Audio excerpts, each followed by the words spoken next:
നമസ്കാരം. നിങ്ങൾ ഈ ചിത്രം കണ്ടോ? ഈ ചിത്രം നമ്മൾ കഴിഞ്ഞ ബംഗാൾ ഇലക്ഷൻ കഴിഞ്ഞപ്പോൾ ഈ പാറ്റയ്ക്ക് പകരം നരേന്ദ്രമോദി കയ്യിൽ പിടിച്ചിരുന്നത് ആരുടെ ചിത്രമായിരുന്നു? ദീദി. നമ്മൾക്ക് എല്ലാവർക്കും അറിയാം, മമതാ ബാനർജി. അവരെ ചാപ്റ്റർ തന്നെ ഈ പറയുന്ന ബംഗാളിൽ ക്ലോസ് ചെയ്ത് കളഞ്ഞു. ഇതായിരുന്നു നരേന്ദ്രമോദിയുടെ കൃത്യമായിട്ടുള്ള പ്ലാനിങ്. എന്തായിരുന്നു?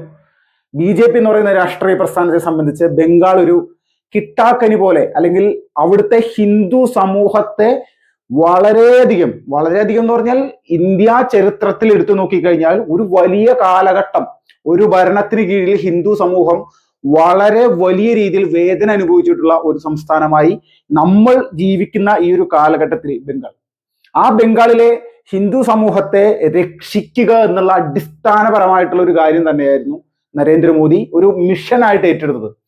സകല സന്നാഹങ്ങളും വെച്ചുകൊണ്ട് ബംഗാളിൽ BJP തൃണമൂൽ കോൺഗ്രസിനെ എല്ലാ രീതിയിലും നേരിട്ടു. ഏതെല്ലാം തരത്തിൽ ഈ പറയുന്ന മമതാ ബാനർജിയെയും അവിടുത്തെ ക്രിമിനൽ സംഘങ്ങളെയും എങ്ങനെ നേരിടണം എന്നുള്ളത് കൃത്യമായിട്ട് പഠിച്ച് അത് അവിടെ നടപ്പിലാക്കി വലിയൊരു വിജയം, 210ഓളം സീറ്റുകൾ നേടിക്കൊണ്ട് BJP ബംഗാളിൽ അധികാരത്തിലെത്തി. അപ്പോ ഇപ്പോ നമ്മൾക്കറിയാം, ഈ ബംഗാൾ തിരഞ്ഞെടുപ്പിന് ശേഷമാണ് ഈ CJP എന്ന് പറയുന്ന സംവിധാനങ്ങളെല്ലാം വലിയ രീതിയിൽ മുന്നോട്ട് വരാനുള്ള ഒരു സാഹചര്യം ഒരുങ്ങിയത്. നമ്മൾ വിചാരിക്കും ഈ നീറ്റ് പരീക്ഷയുമായി ബന്ധപ്പെട്ടുള്ള ചോദ്യപേപ്പർ ചോർച്ചയുടെ അടിസ്ഥാനത്തിലാണ് ഈ ഒരു സംവിധാനം രൂപപ്പെടുന്നത്. ഒരിക്കലുമല്ല. നീറ്റ് പരീക്ഷയുമായി ബന്ധപ്പെട്ടുകൊണ്ടേ അല്ല ഈ പാർട്ടി ഉണ്ടായിരിക്കുന്നത്. അത് നമ്മുടെ സുപ്രീം കോടതി ജസ്റ്റിസ് പറഞ്ഞിരിക്കുന്ന ഒരു കമന്റുമായി ബന്ധപ്പെട്ടുകൊണ്ട് മാത്രം എന്നുള്ള രീതിയിലാണ് ഈ ഒരു CJP എന്നുള്ള സംവിധാനം വന്നത്. പിന്നെയാണത് ചോദ്യപേപ്പർ ചോർച്ചയുമായി ബന്ധപ്പെട്ടുള്ള വിഷയങ്ങളൊക്കെ ഏറ്റെടുക്കുകയും കാര്യങ്ങളൊക്കെ ചെയ്തത്. അപ്പോൾ അടിസ്ഥാനപരമായിട്ട് നമ്മൾ മനസ്സിലാക്കാം, ചോദ്യപേപ്പർ ചോർച്ചയുമായി ബന്ധപ്പെട്ടുള്ള കാര്യങ്ങൾ മാത്രമാണോ നമ്മുടെ രാജ്യത്ത് കഴിഞ്ഞ ജന്തർ മന്ദറിൽ നടന്ന ഈ CJPയുടെ സമരവുമായി ബന്ധപ്പെട്ടുകൊണ്ട് മുന്നോട്ട്? ഒരിക്കലുമല്ല. അതിന്റെ അടിസ്ഥാനം നമ്മൾക്കറിയാം. ഇവിടുത്തെ തീവ്രവാദ പ്രവർത്തനത്തിൽ ഏർപ്പെട്ടുകൊണ്ട് UAP ചുമത്തി അകത്തായിട്ടുള്ള ഉമ്മർ ഖാലിദ് അടക്കമുള്ള ആളുകളെ റിലീസ് ചെയ്യണമെന്നടക്കമായിരുന്നു ഇവരുടെ ആവശ്യം. ആർട്ടിക്കിൾ 317 എടുത്തു കളയണമെന്നായിരുന്നു, 317 എടുത്തു കളഞ്ഞത് പുനഃസ്ഥാപിക്കണമെന്നായിരുന്നു ഇവരുടെയൊക്കെ ആവശ്യം. അപ്പോൾ ലക്ഷ്യം BJP സർക്കാർ മാത്രമായിരുന്നു. അപ്പോൾ ഈ ലക്ഷ്യം കൃത്യമാണ്. വരാനിരിക്കുന്ന 2029 പാർലമെന്റ് ഇലക്ഷനിൽ BJP വലിയൊരു കുതിച്ചുചാട്ടം, അല്ലെങ്കിൽ ഇപ്പോൾ നേടിയിരിക്കുന്ന 240 സീറ്റ് കഴിഞ്ഞ 2019 നിന്ന് അപേക്ഷിച്ച് നോക്കുന്ന സമയത്ത് 63 സീറ്റുകളെ കുറവ് BJP ഉണ്ടായിരുന്നു. ഇത് BJP നികത്തി 300 കടന്ന് ഒരു 400 എന്ന് പറയുന്ന BJPയുടെ ആ ഒരു ലക്ഷ്യം ജനങ്ങളോട് പറഞ്ഞ, അല്ലെങ്കിൽ നമ്മുടെ സമൂഹത്തോട് വിളിച്ചു പറഞ്ഞ ആ ലക്ഷ്യത്തിലേക്ക് എത്തുക എന്നുള്ള ഒരു വലിയ ഒരു മിഷൻ ഏറ്റെടുത്തുകൊണ്ടാണ് BJP ഇപ്പോൾ മുന്നോട്ട് പോകുന്നത്. അതിന്റെ ഉദാഹരണമായിരുന്നു ബംഗാൾ. 42 സീറ്റുകളുള്ള ബംഗാളിൽ BJP ഏറ്റവും കുറഞ്ഞ 40 സീറ്റെങ്കിലും പിടിച്ച് സർവാധിപത്യം ബംഗാളിൽ ഉടനീളം ഉണ്ടാക്കും എന്നുള്ളതിൽ ഒരു സംശയവുമില്ല. ഇത് തന്നെയാണ് CJP എന്ന് പറയുന്ന ഒരു സംവിധാനം. ഒരു അർബൻ നക്സലുകളും അതോടൊപ്പം തന്നെ സുഡാപ്പി, അല്ലെങ്കിൽ ഒരു വലിയ രീതിയിൽ വിഘടന സംവിധാനങ്ങളോട് കൂടി പ്രവർത്തിക്കാൻ ആഗ്രഹിക്കുന്ന ആളുകൾ. കഴിഞ്ഞ ദിവസം അജിത് ഡോവൽ പറഞ്ഞതുപോലെ, നമ്മുടെ ദേശീയ സുരക്ഷാ ഉപദേഷ്ടാവ് പറഞ്ഞതുപോലെ, നമ്മുടെ രാജ്യത്തിന് അകത്തുനിന്നും പുറത്തു നിന്നും ഇവിടെ വലിയ രീതിയിലുള്ള പ്രതിസന്ധികൾ സൃഷ്ടിക്കാൻ വേണ്ടിയിട്ട് ഒരുപാട് ആളുകൾ ശ്രമിക്കുന്നുണ്ട്. നമ്മുടെ രാജ്യത്തിന്റെ വികസനത്തെ മുൻനിർത്തിക്കൊണ്ട് നമ്മൾ എന്ത് പറഞ്ഞാലും ആ വികസനം അംഗീകരിക്കാൻ, വികസനം ഇഷ്ടപ്പെടാത്ത ഒരാളുകളുണ്ട്. ഇവരെല്ലാം നമ്മുടെ രാജ്യത്തിന്റെ ശത്രുക്കളാണ്. ഈ ശത്രു സംവിധാനമാണ് ഒന്നിച്ചു നിന്നുകൊണ്ട് CJPയുടെ പ്രൊട്ടക്സ്റ്റ്, അല്ലെങ്കിൽ ആ ഒരു സമരവുമായി ബന്ധപ്പെട്ടുകൊണ്ട് പൂർണ്ണമായിട്ടും CJPയെ പിന്തുണച്ച് വന്നത്. അവിടെ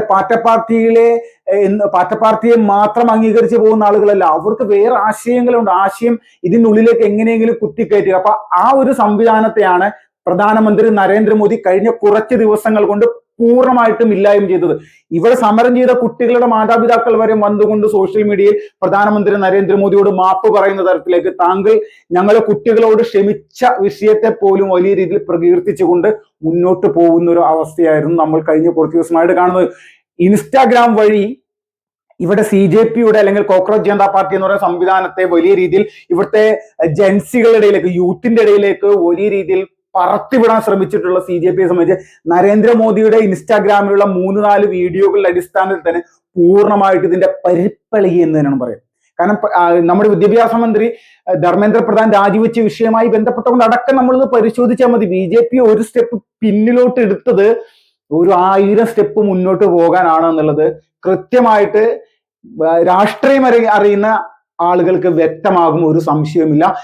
നരേന്ദ്രമോദി ഇട്ടിരിക്കുന്ന വീഡിയോയുടെ റീച്ച്, ഫസ്റ്റത്തെ ഈ ജെൻസി കിഡ്സുമായി ബന്ധപ്പെട്ടുകൊണ്ട് അല്ലെങ്കിൽ ഇവിടുത്തെ യുവജനങ്ങളുമായി ബന്ധപ്പെട്ടുകൊണ്ട് ചോദ്യപേപ്പർ ചോർച്ചയുടെ അടിസ്ഥാനത്തിൽ ഉണ്ടായിരിക്കുന്ന പ്രശ്നങ്ങളുമായി ബന്ധപ്പെട്ടുകൊണ്ട് അതിൽ ആ ചോദ്യപേപ്പർ ചോർത്തിയ ആളുകളെ അടക്കം ജയിലിൽ അകപ്പെടുത്തിയ വിഷയങ്ങളടക്കം നരേന്ദ്രമോദി രാജ്യത്തോട് വിളിച്ചു പറഞ്ഞ ആ ഒരു വിഷയത്തിൽ 30 കോടി ആളുകളാണ് ആ ഒരു വീഡിയോ കണ്ടത്. നമുക്ക് ആലോചിച്ച് നോക്കണം.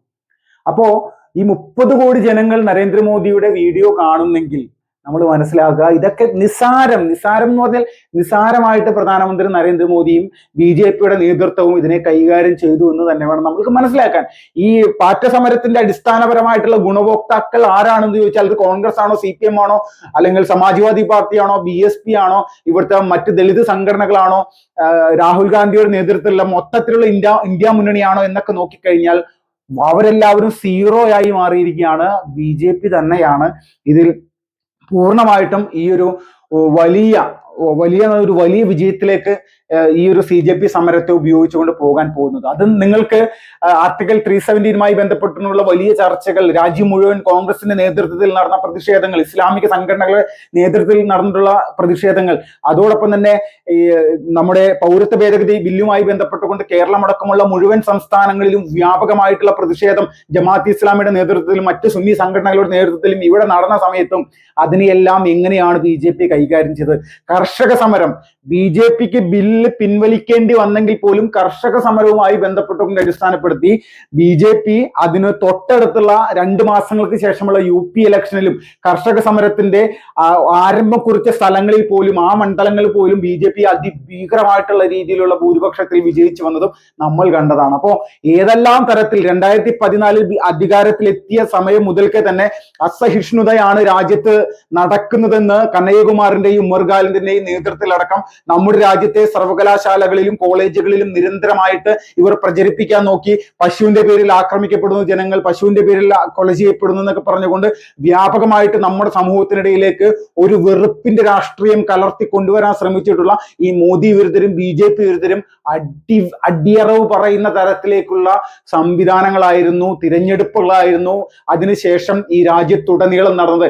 നരേന്ദ്രമോദിയുടെ ഗുജറാത്തിൽ പോലും നമ്മൾ മനസ്സിലാക്കുക, കഴിഞ്ഞ നിയമസഭാ തിരഞ്ഞെടുപ്പിൽ 186, 155 സീറ്റുകളുമായിട്ടാണ് BJP ഒറ്റക്ക് വലിയ രീതിയിലുള്ള ഭൂരിപക്ഷം നേടിയത്. അപ്പോൾ വരാനിരിക്കുന്ന അടുത്ത വർഷം ആദ്യത്തോടു കൂടിയും അവസാനത്തോടു കൂടിയും നടക്കുന്ന നമ്മുടെ നാട്ടിലെ പല നിയമസഭാ തെരഞ്ഞെടുപ്പുകളിലും ഇതിന്റെ എല്ലാം പ്രതിധ്വനികൾ ഉണ്ടാവും. എന്തായിരുന്നു, ഏത് തരത്തിലുള്ള വിഷയമാണ് പൊതുജനങ്ങൾക്ക് ഇവിടുത്തെ ജെൻസി കിഡ്സിനോട് പറയാനുള്ളത് എന്നുള്ളത് വോട്ടിലൂടെ രേഖപ്പെടുത്തുന്ന ചരിത്രപരമായിട്ടുള്ള നിയമസഭാ തെരഞ്ഞെടുപ്പുകളാണ് നമ്മുടെ മുന്നിലേക്ക് വരാൻ പോകുന്നത്. ഇത് തന്നെയാണ് നമ്മുടെ രാജ്യത്തെ സംബന്ധിച്ച് അടിസ്ഥാനപരമായിട്ട് ഏറ്റവും വലിയൊരു രാഷ്ട്രീയ നേർവിളി അല്ലെങ്കിൽ നേരായ ഒരു രീതിയിലേക്ക് നമ്മുടെ യുവജനങ്ങളെ കൊണ്ടെത്തിക്കുന്ന തരത്തിലേക്കുള്ള വലിയ ഒരു സംഭവമായിരിക്കും വരാനിരിക്കുന്ന നിയമസഭാ തെരഞ്ഞെടുപ്പുകളുടനീളം നമ്മുടെ രാജ്യത്തുണ്ട്. പാർട്ടികളെ പൂർണ്ണമായിട്ട് നരേന്ദ്രമോദി കത്തിച്ച് പറത്തി എന്ന് തന്നെയാണ് പറയുക. കാരണം അദ്ദേഹത്തിന്റെ ഒരു ഇൻസ്റ്റാഗ്രാം വീഡിയോയിലൂടെ കാര്യങ്ങളെല്ലാം ശുഭം. വന്ദേ മാതരം.